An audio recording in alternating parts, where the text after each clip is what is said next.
Tonight at 6 on Fox Philadelphia.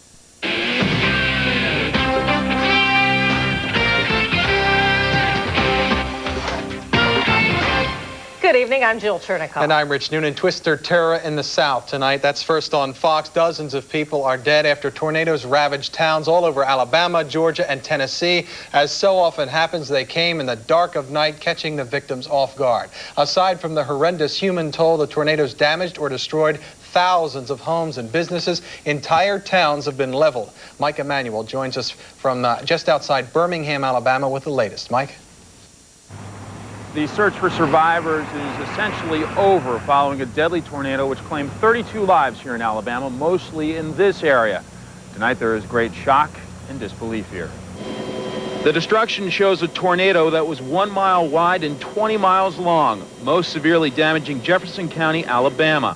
On a scientific scale of 1 to 5, this tornado was a 4, with winds clocked at 250 miles per hour.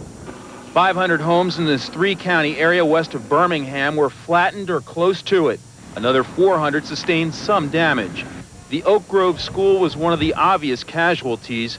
The restaurant across the street was wiped out. Still, customers and employees were spared from death. God was with them, that's all I can say. I could replace this. I could replace my family.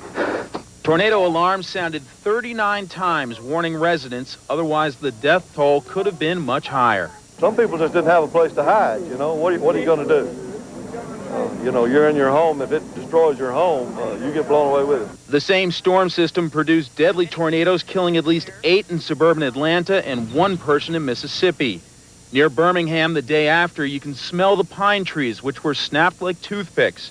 400 emergency workers scrambled much of the day looking for survivors. Residents searched for valuables and mementos that can't be replaced. The pain these people have endured begins to sink in. Some are dealing with the fact they're alive, their neighbors gone. And all. She worked in the yard all the time on weekends and all, so we're going to miss her. But it's just one of those things, I guess. Thank you.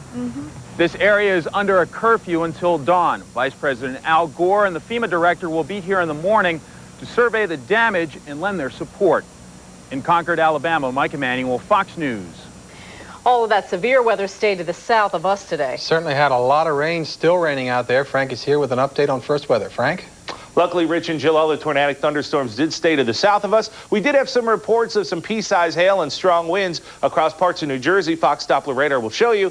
Most of the thunderstorms are now pushing up toward the northeast between Philadelphia and New York. Most of the heavy rain will end soon, leaving us with light mist and fog overnight. Your wake-up forecast calling for a few spits of rain here and there, patchy fog, temperature of 42 degrees. Things improve rapidly for the holiday weekend, and we'll check that forecast coming up shortly. Jill?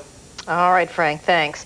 So you like to weave in and out of traffic and ride the back bumper of the car in front of you. Well, this puts you at the top of New Jersey's most wanted list. A crackdown on aggressive drivers by state and local police is now a year old and going strong. Rich Maneri reports. Here's a violator right here. If you're an aggressive driver, you should meet Officer Jeffrey Smith. Then again, if you're an aggressive driver in New Jersey, you just might. They know that they're not supposed to be in that lane because they've seen the sign many times. And don't bother making an excuse. He's heard them all. One lady told me that she was sorry that she just had to go to the bathroom really bad. Officer Smith is with the North Brunswick Police Department. He's one of hundreds of New Jersey officers in 6 counties working on the state's pilot aggressive driver aggressive enforcement program, which after 1 year is getting excellent reviews. We have seen an 18% decrease in highway traffic fatalities. Simply put, lives have been saved because of this program. 53,000 summonses have been issued. Officer Smith and his colleagues watch carefully for tailgaters, drunk and careless drivers, illegal lane changers, and speeders. They're not hard to find. Keep in mind the speed limit on this stretch of Route 1 is 50. Been sitting here for about 15 minutes, and literally hundreds of cars have gone by, and you can only find usually 1 or 2 that were actually doing the speed limit. In these days of road rage, state police urge you not to try to administer your own form of highway justice.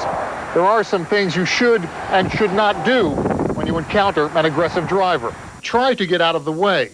Don't block the passing lane. Avoid eye contact.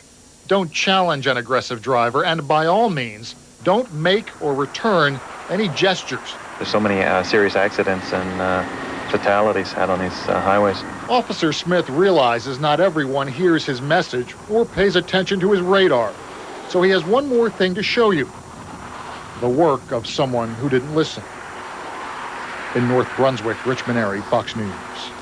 The verdict is guilty for 6 white South Philadelphia residents who trashed a home to prevent a black family from moving in. Felix DeMoro, 3 of his sons, along with Joseph Greenwood and Teresa Martin, will be sentenced this summer on federal civil rights charges.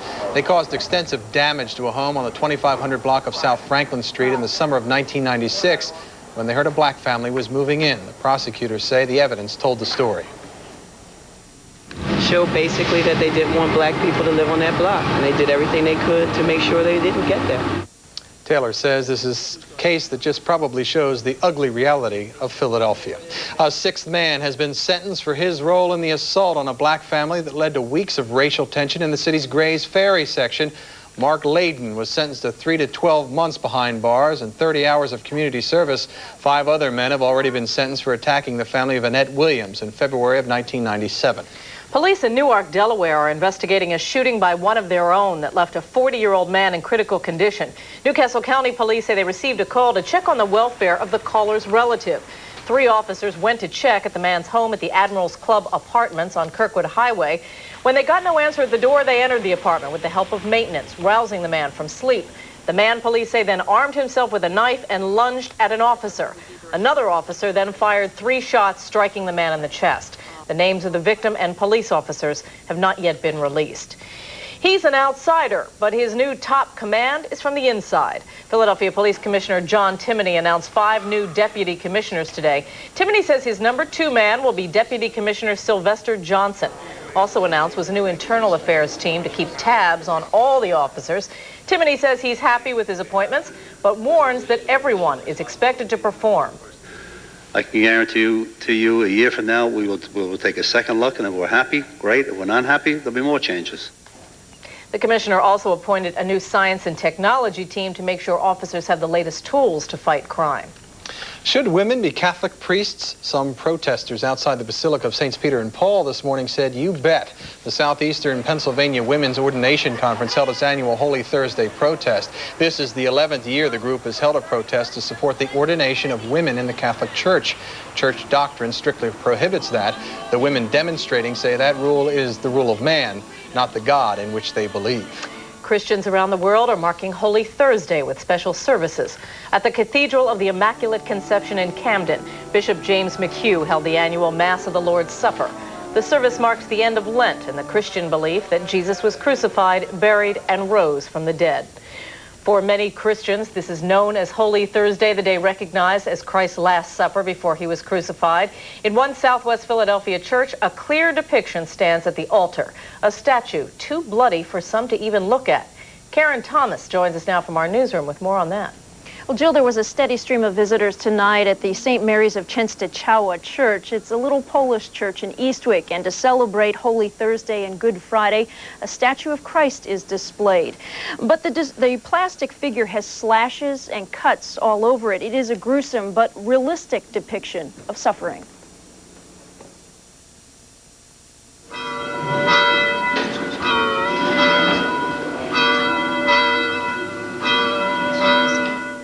Try to imagine what kind of pain he went through. You can't imagine. No one can. A tall and bloodied statue represents the battered body of Christ. It stands high above a bed of candles, which St. Mary parishioners light when they kneel to pray. The scourged statue of Christ touches nearly everyone here who comes to see it. And you have to see it to believe it, the feeling. I still have the chills. This statue is showing the scourged Christ, which fits very appropriately for tonight if he's taken off to be scourged. And that's what happens, and that's why it's up today, and also for tomorrow for Good Friday. The statue's only exposed these 2 days. According to church officials, it's the only life-size scourged Christ statue in the country. It has caused some controversy.